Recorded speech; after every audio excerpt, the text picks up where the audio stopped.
और अब बात खतौली सीट की। पश्चिमी यूपी की सीट पर इस साल हुए विधानसभा चुनाव में भाजपा ने जीत हासिल की थी। पार्टी के विधायक विक्रम सैनी को एक मामले में सजा होने के बाद उनकी विधानसभा सदस्यता खत्म हो गई।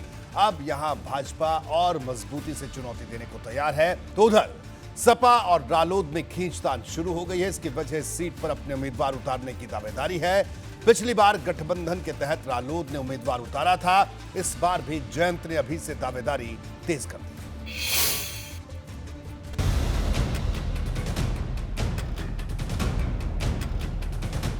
सियासत का अखाड़ा पश्चिमी यूपी के मुजफ्फरनगर में भी तैयार है।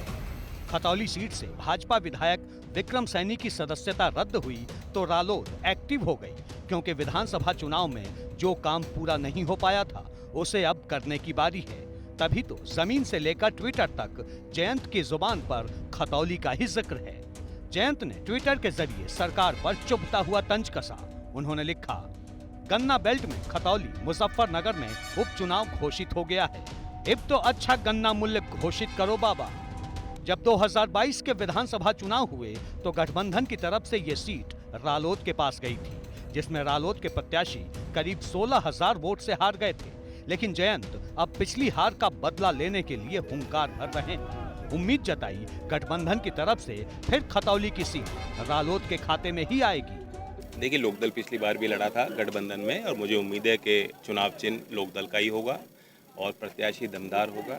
हमारी तैयारी पहले से चल रही थी। जब लोग मना कर रहे थे कि नहीं चुनाव नहीं होगा, नहीं लोग जो कानून है, स्थापित कानून है, उसको स्वीकार नहीं रहे।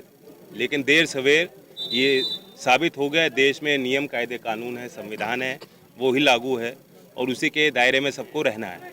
अब दोबारा मौका मिलेगा खतौली की जनता को। मुझे पूरी उम्मीद है कि एक अच्छा पॉजिटिव सोच वाले व्यक्ति को लोग वहाँ जिताकर भेजें। जयंत ने अपने दिल की बात तो कह दी, लेकिन क्या दिल की ये बात पूरी होगी?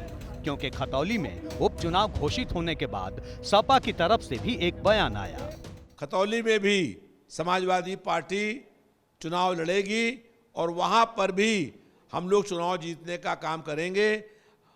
चुनाव के बाद 8 दिसंबर को आप देखिएगा कि समाजवादी पार्टी का हर जगह परचम फहराएगा। खतौली की सीट पर कौन लड़ेगा, ये अखिलेश और जयंत को तय करना है। जयंत की उम्मीदें इस वजह से बढ़ी हैं क्योंकि पिछली बार उनका ही प्रत्याशी मैदान में था और जिस दिन आजम खान की सदस्यता रद्द हुई थी उसी दिन से वो खतौली की सीट को रिक्त करने की मांग को लेकर मोर्चा खोले हुए थे। और अब जब सीट खाली हो गई तो सामने फिर नई चुनौती है। रालोद कहती है हर सीट पर गठबंधन मिलकर लड़ेगा। इटावा, मैनपुरी वो एरिया ही समाजवादी पार्टी का कहा जाता है। आम जनता में इस बात की चर्चा है। तो हम लोग मैनपुरी में भी, रामपुर में भी और खतौली में भी दमदारी के साथ लड़ेंगे, मजबूती के साथ लड़ेंगे और समाजवादी पार्टी के साथ गठबंधन करके अपना जो चला आ रहा है उसी के गठबंधन के आधार पर ही चुनाव लड़ेंगे। खतौली में 5 दिसंबर को मतदान है। 10 नवंबर से नामांकन शुरू हो जाएंगे और माना जा रहा है कि बहुत जल्द सपा गठबंधन की तरफ से प्रत्याशी का ऐलान भी हो जाएगा। उधर भाजपा ने भी खतौली सीट के लिए तैयारी शुरू कर दी है। डिप्टी सीएम केशव प्रसाद मौर्य ने ट्वीट किया। उन्होंने लिखा, मुजफ्फरनगर खतौली में फिर खिलेगा कमल का फूल। इतिहास बताता है कि उपचुनाव की लड़ाई में भाजपा हमेशा आगे रही है, फिर चाहे आजमगढ़ और रामपुर लोकसभा सीट हो या फिर लखीमपुर की गोला विधानसभा सीट। अवध और पूर्वांचल की जमीन पर भाजपा ने तो अपना दम दिखा दिया। अब बारी पश्चिमी यूपी के मैदान की है, जहां टक्कर सपा और रालोद से होनी है। एबीपी गंगा के लिए ब्यूरो रिपोर्ट।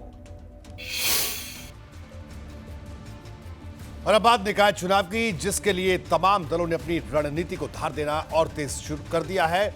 भाजपा और सपा के खेमे से लगातार बैठकें चल रही हैं। हर शहर के लिहाज से, हर गली मोहल्ले के लिहाज से बिसात बिछाई जा रही है। भाजपा, सपा और बसपा के बाद अब ताजा हुंकार कांग्रेस ने भरी है, जिसे नगर निकाय चुनाव अपनी जमीन वापस पाने का बड़ा अवसर लग रहा है।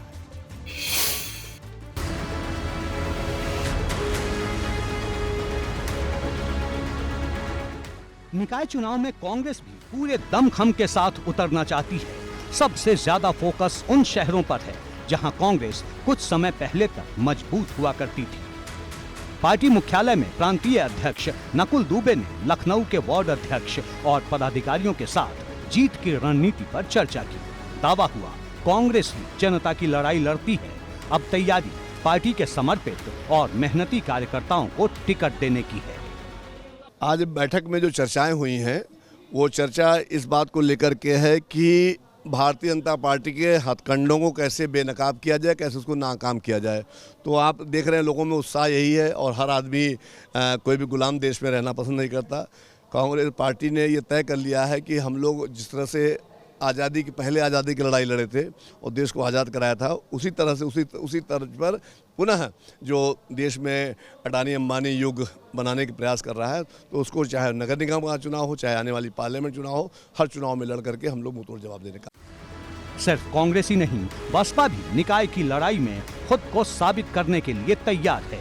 पश्चिमी यूपी में ये जिम्मेदारी सपा से बसपा में गए इमरान मसूद के कंधों पर है, जिनका पहला लक्ष्य ही समाजवादी पार्टी को धूल चटाना है।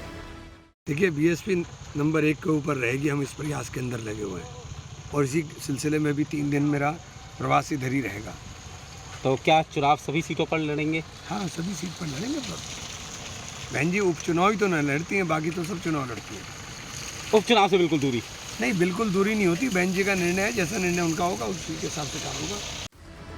नगर निकाय के चुनाव में इस बार नजर पश्चिमी यूपी पर भी होगी, क्योंकि सपा और रालोद एक साथ हैं और भाजपा को पटखनी देने की तैयारी है। बागपत की खेखड़ा, बड़ौद और बागपत नगर पालिकाओं के लिए सियासी दलों ने ताल ठोक दी है, जबकि 6 नगर पंचायतों के लिए हर दल पूरा जोर लगा रहा है। प्रत्याशियों का चयन तो अभी हालांकि बाकी है, लेकिन हम सभी जगह पे बड़ी मजबूती के साथ लड़ेंगे और प्रत्याशियों के ने जो भी संभावित प्रत्याशी है वो घर घर जाके संपर्क कर रहे हैं, अपने मतदाता सूचियों का अवलोकन कर रहे हैं। देखिए, निकाय चुनाव को लेकर के पार्टी गंभीर है। भारतीय जनता पार्टी इसे 2024 का सेमीफाइनल मान करके पूरी गंभीरता के साथ चुनाव लड़ रही है। और प्रत्याशी की जहाँ तक बात है, क्योंकि हमारी जो पार्टी है वो सुरक्षा को लेकर के पार्टी केंद्र सरकार ने और उत्तर प्रदेश सरकार ने इतना काम किया है, उन सब काम को लेकर के जनता के बीच में जारी।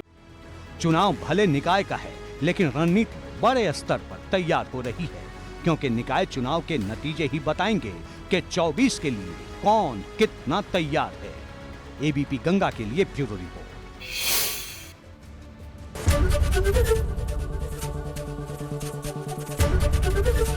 एबीपी गंगा, खबर आपकी, जुबान आपकी।